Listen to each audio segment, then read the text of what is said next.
Hello everyone, and welcome back to another episode of Real Film Talk. My name is Will Braunlich. Now sit back, grab some snacks, and enjoy the review. Giant monkey punches giant lizard, but this time, giant monkey teams up with giant lizard. We will be reviewing Godzilla X Kong, The New Empire. Here is my reaction to the trailer.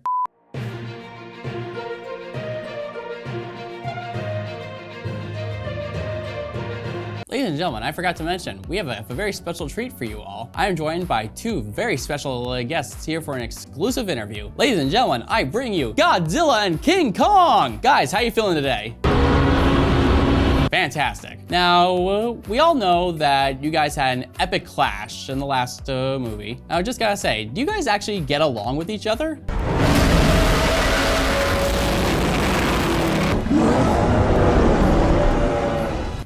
That's very interesting. Now, Godzilla, you've been in this industry for a very long time. I gotta ask, how does a giant lizard like you stay so youthful? Okay, very fascinating. Now, Kong, I've heard that a lot of your fight scenes are very well choreographed. Just tell us what the process is like how much planning goes into it. Excellent. Now, I gotta ask you guys something. How often, whenever you guys go out in public, whether like to eat or to see a movie, how often do people actually recognize you and ask you for a picture?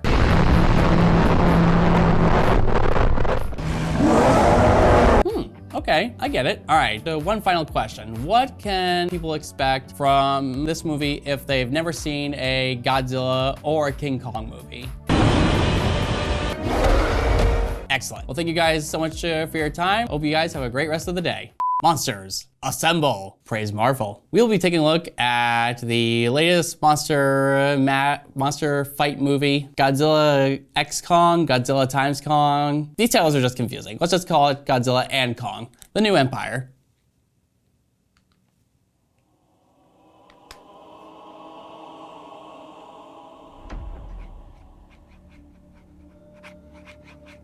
I sense a disturbance of the Force. For most of human civilization, we believed that life could only exist on the surface of our planet. Oh. This isn't good. Whoa! What else were we wrong about? A lot of things.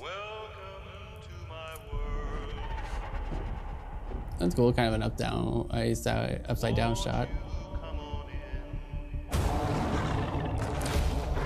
This world Apes together, strong! than we could possibly imagine.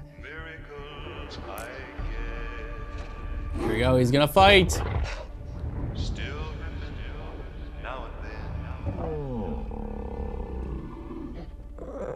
Oh, that's kind of cute. What is that?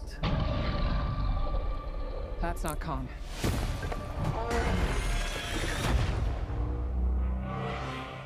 What could have done this? It's a mystery. Ooh, who we got here?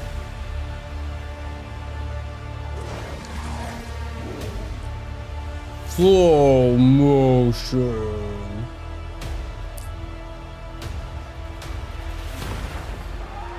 Kong can't stop this on his own. He won't be alone. We're calling in the cavalry. And he's purple. Pretty much just to sell toys.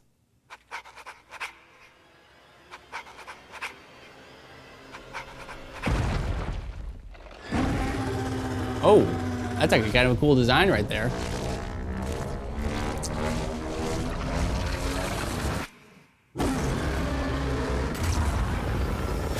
So much epicness on one screen.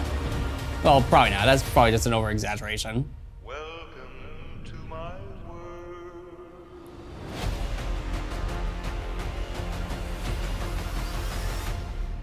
Is that a mini Kong?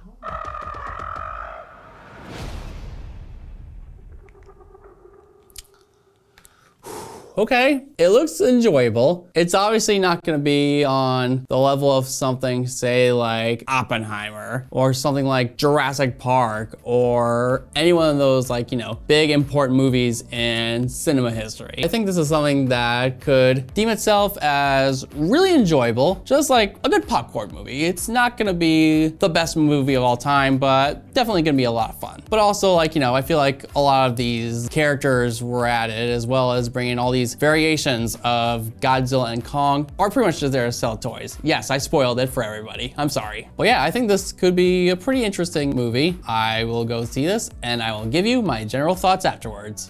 Godzilla Kong, The New Empire is directed by Adam Wingard and stars Godzilla and King Kong because, let's be real, they're the real stars of the show. But the other cast features Rebecca Hall, Brian Tyree Henry, Dan Stevens, and Kaylee Hoddle. In this newest installment of the Monsterverse, pretty sure that's the correct term for it. In this movie, Godzilla and Kong clash in an epic battle as humans unravel their intertwined origins and connection to Skull Island's mysteries. Before I give you my thoughts on this new movie, I should probably give my thoughts on the other Monsterverse movies, starting with the 2014 Godzilla, starring Bryan Cranston and Aaron Taylor Johnson. I honestly didn't like it. I just thought the main characters were quite underwhelming, and they showed little to no Godzilla for most of the movie. Each time they were about to show him in a fight, they immediately cut it away. Let me give an example.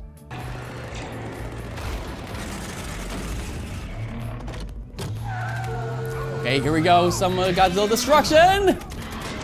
Oh, come on! That felt like a ripoff, and thankfully we ended up getting better movies from director Gareth Edwards. Next is Kong Skull Island, starring Tom Hiddleston, Samuel L. Jackson, and Brie Larson, which I think made it clear that they wanted some of that Marvel power. We don't blame you, Warner Brothers. I actually like Skull Island. Human characters were a little better in this movie, and the action scenes were pretty fun to watch, especially with the monsters. Next we got Godzilla, King of the Monsters with Millie Bobby Brown. I feel like they did some similar stuff like what they did with the 2014 Godzilla, where they focused on the human characters rather than seeing the monster fights, which is fine if we are given a reason to care about these humans. Which again, in this case, I could not find a reason to be invested in any of these people. And some of the choices that were made the characters turn out to be completely unlikable. The other thing is Godzilla is taken out for a movie for a good portion of it. Next we got the showdown we've all been waiting for, Godzilla vs. Kong. Let me tell you, this movie delivered on the advertisement. The movie doesn't waste too much time in giving us what we want, and we do get different seeds where the two Goliaths collide. The human characters were surprisingly decent. They don't stand out, but they did their job. I especially like the connection between the little girl Gia and Kong. I think that was a nice touch added. Now I got this new movie, and I have to say, I was excited about it. I really enjoyed the last movie and was wondering what direction they could go with this one.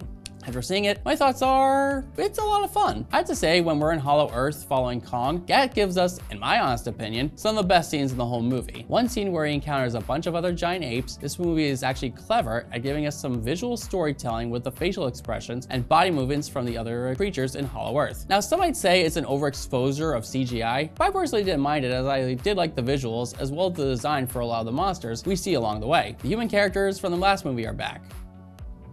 Yay? Like I said, they do the job just fine. They managed to bring back Gia, who is the best human character from the last movie. She still is, but a close second has to be Dan Stevens' character. He manages to bring a lot of charm to the adventure, and he kind of gives off Ace Ventura meets Brendan Fraser from The Mummy. He was without a doubt the most entertaining human character in the whole movie, and my theater enjoyed his character. Now, one thing I wanted to mention, if you want to go see this movie and expect a lot of human stuff, then sadly this movie might not be for you. As this movie focuses on giving us a bunch of cool monster fights, which I think works each time. Now, the title does say Godzilla and Kong, Godzilla x Kong. However, there's two things you should know. One, this is primarily Kong's movie. Yes, Godzilla plays a big part, but most of the focus goes to Kong on him trying to figure out where he belongs in the world. The second thing I should bring up is that Godzilla and Kong don't fully interact with each other until right before the climax. This movie is just under 2 hours. I feel like some might get a little anxious to see the two beasts team up against this new big threat they're facing, but trust me, the wait is worth it. In conclusion, Godzilla Kong isn't a masterpiece by any means, but still very enjoyable. It's not going to be an award-winning film, but it gives you what you want, and its monsters beating the daylights out of each other. The characters are more pushed to the side as they have their own adventure to go on, and that's fine, but I think what makes this cinematic universe stand out are the cool visuals, and as stated before, the fight scenes involved. I personally think this is worth seeing. Just check your brain out the door and enjoy the ride. My grade for Godzilla Kong: The New Empire will be a B-. Thank you all for watching this review. I hope you all enjoyed it. Until next time, this is Will Braunlich, and I will see you at the movies. Save a seat for me.